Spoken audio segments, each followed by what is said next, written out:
terkait materi dari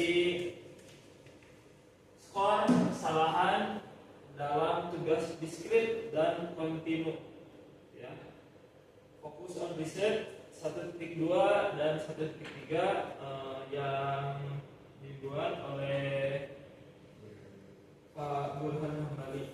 Ya. Materi yang pertama akan dipaparkan. Terima kasih kepada Agis. Jadi saya memaparkan pertama skor kesalahan dalam tugas diskrit. Jadi data yang diperoleh berupa skor itu dari hasil uji coba pada tes yang membutuhkan akurasi. Jadi akurasi itu seberapa dekat dengan target tuh. Oke. Kita apa tuh targetnya? Jadi yang paling dekat. Nah, di sini kan ada contohnya tuh yang di bawah. Jadi hasil pengukuran pada tugas melempar bola dengan jarak tepat 50 feet sebanyak 5 kali percobaan. Berarti maksudnya tuh akurasi itu yang paling mendekati 50 feet tersebut gitu. Dan itu sering kali melibatkan tugas-tugas terpisah. Nah, di bawahnya tuh ada dua ya contohnya. Ini kan 5 kali percobaan ya. Yang pertama ada Chester sama John.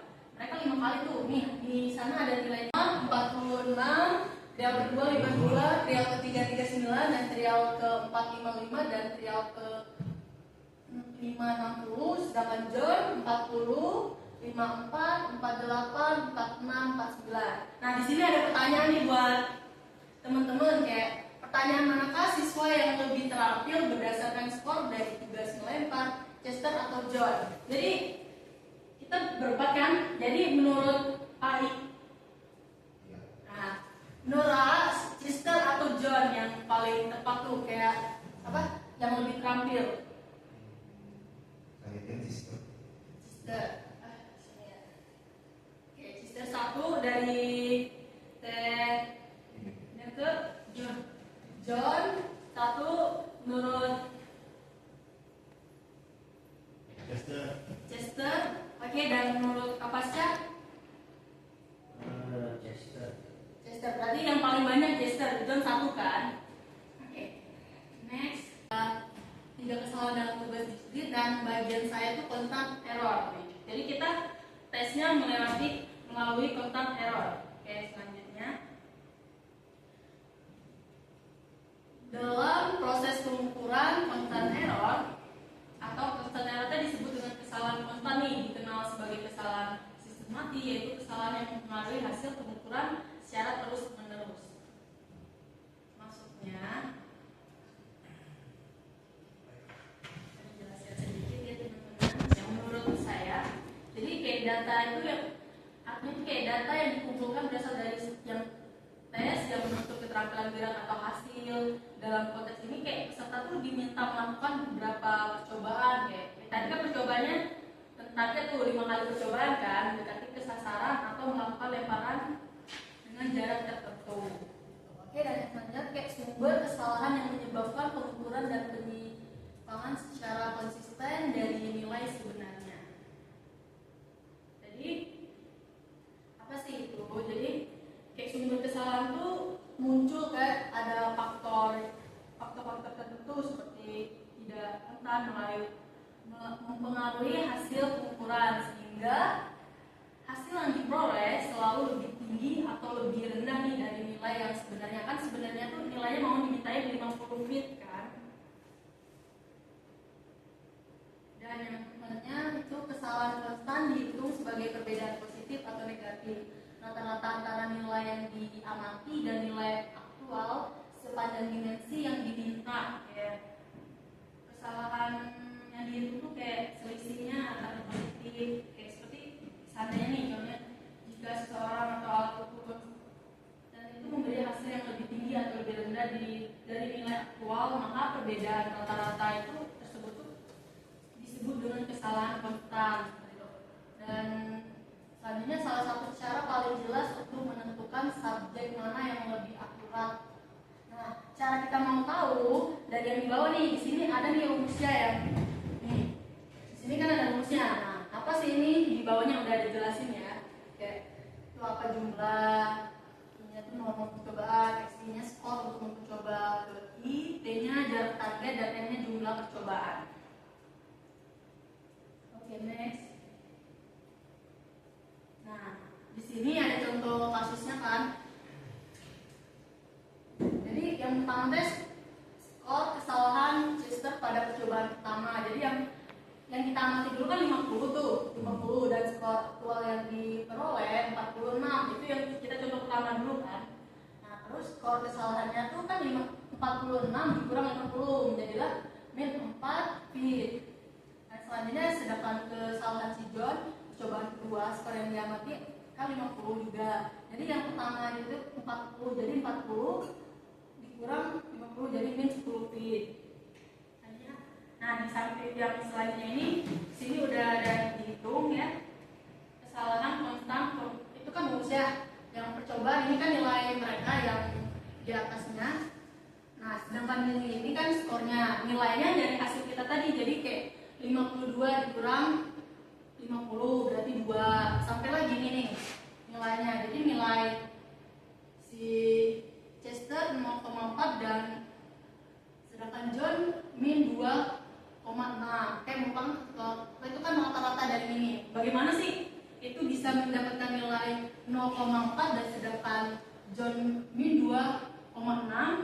Oke, selanjutnya interpretasi. Jadi berdasarkan perhitungan kesalahan konstan rata-rata subjek, Chester cenderung melebihi target lempar. Karena kan targetnya kan 50 itu sejauh 0,4, nah sedangkan Chester kan 0,4 feet. Sementara John Lee cenderung di bawah target lemparan 50 feet. Jadi sedangkan yang itu kan 2,6 feet gitu ya. Jadi yang lebih banyak kan yang mendekat itu si Chester dibandingkan si John Lee. Artinya Chester cenderung lebih terampil dalam melakukan lemparan daripada John karena nilai rata-rata kesalahan konstan cenderung. Karena sedangkan si John itu lebih gede tuh nilai rata-ratanya dibandingkan si Chester tersebut gitu. Selanjutnya ini, nah teman-teman kalau mau bertanya ini saya juga belum mengerti ya gitu. Mungkin selanjutnya akan dilanjutin oleh rekan saya untuk menjelaskannya.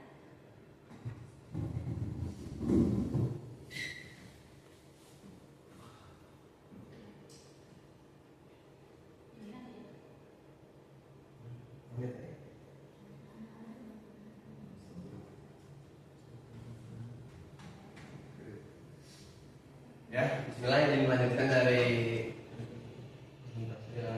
ini absolute error. Absolute error itu kesalahan mutlak merupakan ukuran dari seberapa jauh pengukuran dari nilai benar atau indikasi ketidakpastian dalam pengukuran.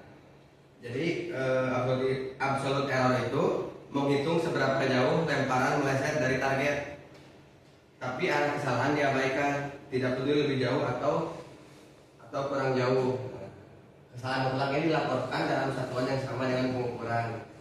Cara lain yang relatif jelas untuk menggabungkan skor menjadi satu bilangan adalah untuk mempertimbangkan nilai mutlak, yaitu dengan tanda diabaikan atau dihapus. Jadi itu kita mempertimbangkan mencari nilai mutlak, mengabaikan tanda diabaikan atau dihapus. Jadi itu ya kembali lagi ke tujuan tadi, seberapa jauh lemparan meleset kita menghitung itu. Nah, ini ada rumusnya, formula AE didefinisikan seperti sebelumnya untuk kesalahan konstan dan garis vertikal, berarti itu nilai absolut.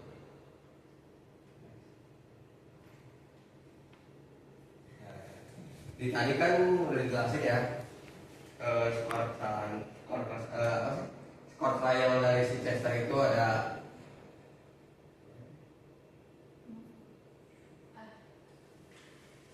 benar. Nah, dari sisi skor kesalahan Chester itu 46 kan? Skor aktual yang diperoleh itu kan 46 dengan skor targetnya 50. Jadi skor kesalahan konstannya itu 46 kurangi 50 menjadi minus 4 fit, atau nilai mutlaknya 4 karena angka minus dihilangkan seperti yang tadi dijelaskan. Terus skor kesalahan pada John Lee pada percobaan kedua, skor yang diamati itu kan target kita tuh 50. skor aktual yang diperoleh si John Lee pada percobaan pertama itu 40, jadi 40 dikurangi 50 menjadi min 10 feet, dan itu nilai mutlaknya 10 karena yang tadi minusnya diabaikan itu. Oke. Nah,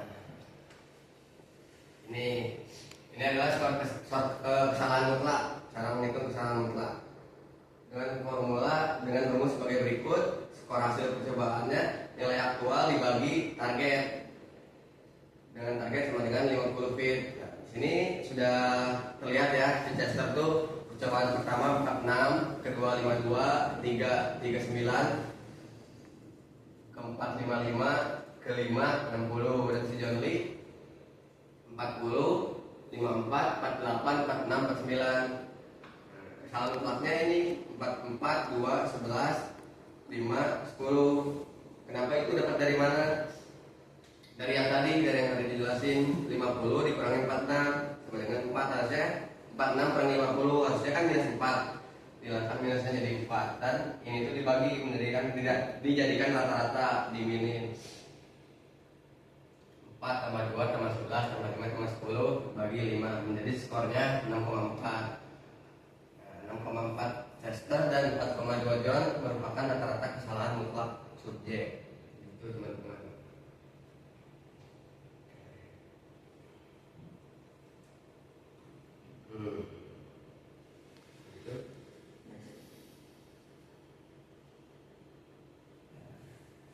Ini kita interpretasikan ya, berdasarkan perhitungan dari rata-rata kesalahan mutlak subjek, itu si Chester ini cenderung melebihi target melempar dari target 50 feet, yaitu dia menghasilkan nilai mutlaknya 6,4 daripada si John Lee 4,2. Artinya si Chester cenderung lebih terampil dalam melakukan lemparan daripada John, karena nilai rata-rata mutlak cenderung lebih tinggi daripada John, atau arah kesalahan diabaikan. Sebenarnya di sini tuh saya keliru, Pak, karena yang harusnya nilai yang paling sedikit dalam lemparan itu apa sih, selisihnya kan harusnya 4,2. Misalnya harusnya itu kan yang paling terampil, tetapi di PPT yang lebih terampil itu si Chester. Kalau saya setelah cari tahu googling, ternyata si John Lee, karena skornya 4,2. Ternyata yang paling sedikit itu ternyata yang paling terampil katanya. Nggak tahu lebih jelasnya kayak gimana di sini.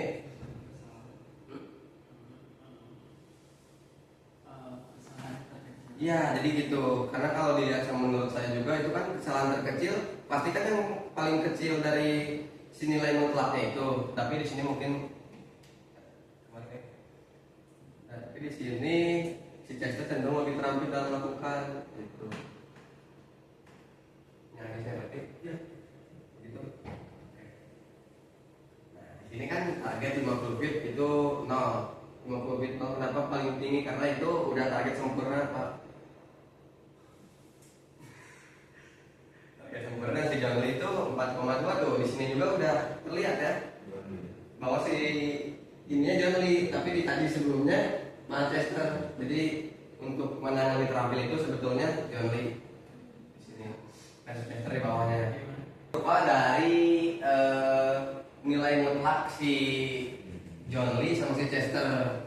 Jadi nilai mutlak, kurva nilai mutlak dengan target paling tinggi, Pak, 50 feet itu 0 karena nilai kesalahannya nggak ada, 0.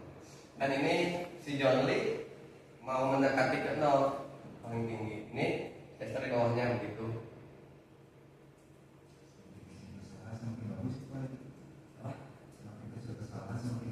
Iya, betul, Pak. Semakin kecil kesalahan semakin bagus. Ada error?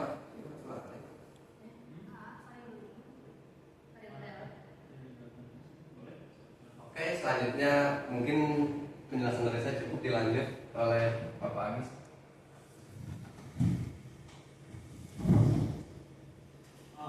Terima kasih, Pak Regi. Siap, Agus. Saya akan melanjutkan materi dari karir tadi gitu ya. Selanjutnya ini di sini ukuran ketiga dari keterapian sebenarnya adalah ukuran subjek konsistensi, gitu ya.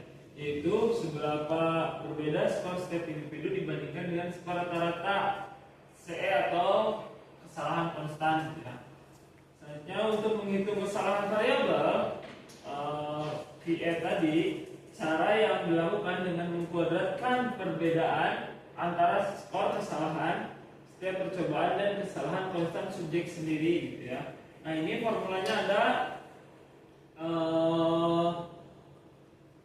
apa itu ya? Formula VE sama dengan akar terus ininya gitu ya. Seperti ada yang ada di PPT gitu ya. Untuk rumusnya gitu ya. Untuk keterangannya itu gitu ya. Oke, selanjutnya next.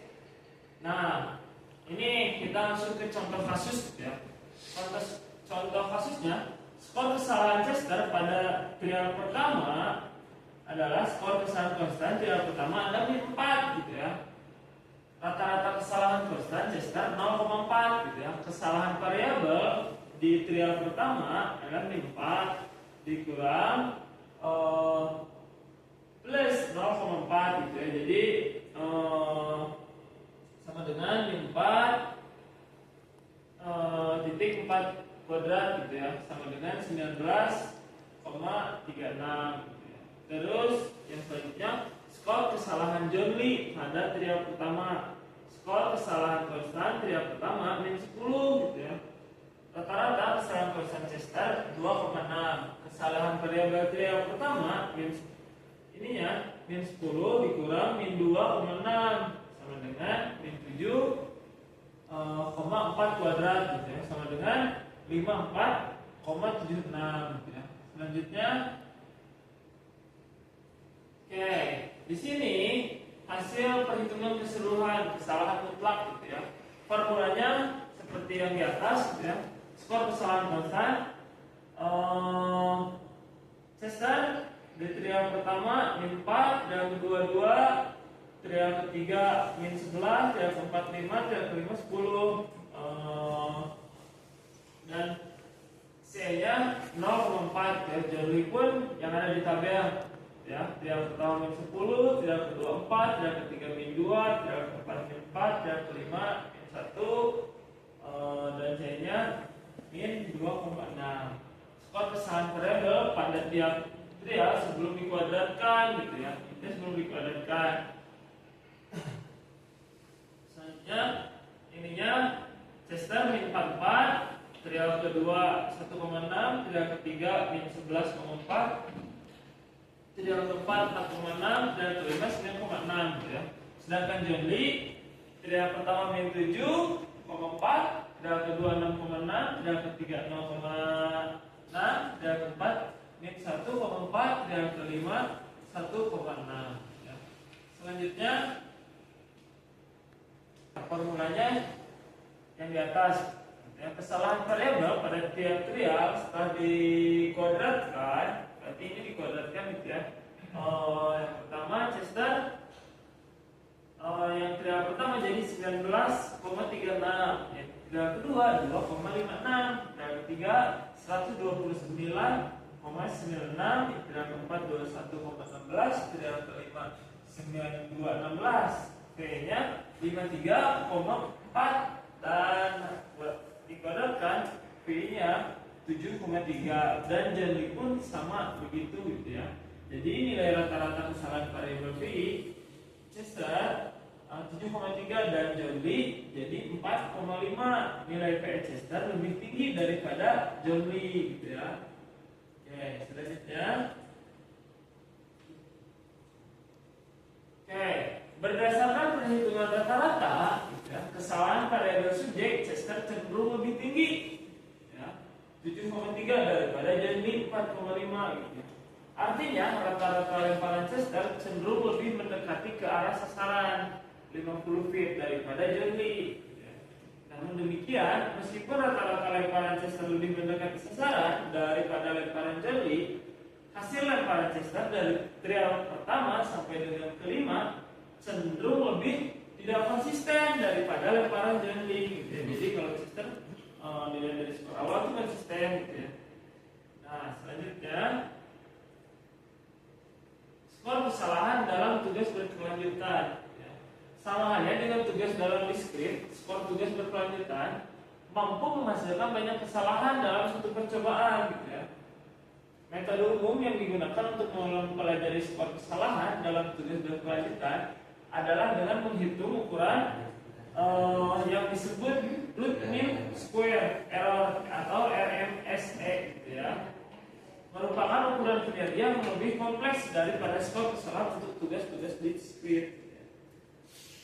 Nah, RMSE ini adalah akar kuadrat dari mean kuadrat semua kesalahan atau standar deviasi dari residu kesalahan prediksi gitu ya. Selanjutnya, nah di sini RMSE mencerminkan kecenderungan bias ya. Subjek misalnya rata-rata kita berkendara lebih dekat ke tepi kanan jalur daripada ke tepi kiri gitu ya. Nah formulanya ini yang ada di PPT gitu ya. Keterangannya OI adalah observasi atau 01, NOI adalah observasi nilai prediksi SI dari suatu variabel dan N jumlah observasi yang tersedia untuk analisis. Oke. Nah, ini gambarannya seperti ini gitu ya. Contoh kasusnya sebagai contoh, bagian dari percobaan tunggal dari tugas pelacakan untuk satu subjek. Oke, itu ada garis yang membentang gede gitu ya, jalur biru mewakilkan tujuan stimulus seperti jalur jalan raya yang mungkin dilalui oleh pengemudi navigasi mobil. Nah ini harusnya bukan hijau itu biru. Dan merah, garis merah di sini menunjukkan garis target yang harus dilalui oleh subjek, gitu ya. Jadi yang merah itu yang harus dilalui, gitu ya. Yang harus dilalui sama pengendara kayak di Google Maps itunya gitu ya, jalan yang harus dilaluinya. Sedangkan yang biru mah itu mah jalan apa ya? Jalan yang adalah di navigasi itu di map jalan gedenya. Sedangkan yang merah itu track yang harus dilaluinya seperti itu gitu ya. Nah, garis putus-putus ini menunjukkan garis yang dilalui oleh subjek. Jadi, nah, misalkan jalan itu berkelok gitu ya, berkelok. Tapi kan pada saat kita berkendara, kita akan ada sedikit melebar dulu ke kiri sebelum belok ke kanan gitu ya. Supaya bisa dapat gitu ya. Kiri dulu baru ke kanan. Jadi bukan garis yang bukan apa ya? Titik-titik itu jalan yang benar-benar real kita lalui gitu ya.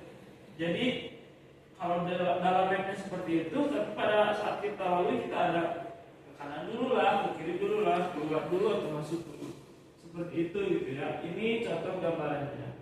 Nah selanjutnya lanjutannya dalam contoh kasus pada gambar tadi gitu ya, RMSE 1.1 merupakan ukuran seberapa menyebar residu ini, yaitu memberitahu seberapa konsentrasi data di sekitar garis yang paling sesuai gitu ya. RMSE merupakan ukuran akurasi yang baik, tetapi hanya untuk membandingkan kesalahan prediksi dari berbagai model atau konfigurasi model untuk variabel tertentu, dan bukan antar variabel karena bergantung pada skala. Oke, selanjutnya ini teori pendukung. Ada teori pendukungnya dari Allen and Yen dalam Azwar 2011, menguraikan beberapa asumsi dalam klasikal tes teori, diantaranya X sama dengan T plus E gitu ya. Asumsi utama dalam teori ini adalah skor yang diperoleh oleh peserta merupakan jumlah dari skor murni dengan skor kesalahannya atau error. X adalah skor yang diperoleh oleh peserta.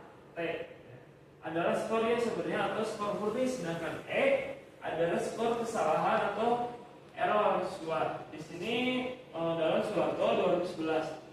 Ini berarti bahwa besarnya skor yang diperoleh oleh peserta ditentukan bersamaan dengan besarnya skor murni dan besarnya error dalam pengukuran. Nah, Itu mungkin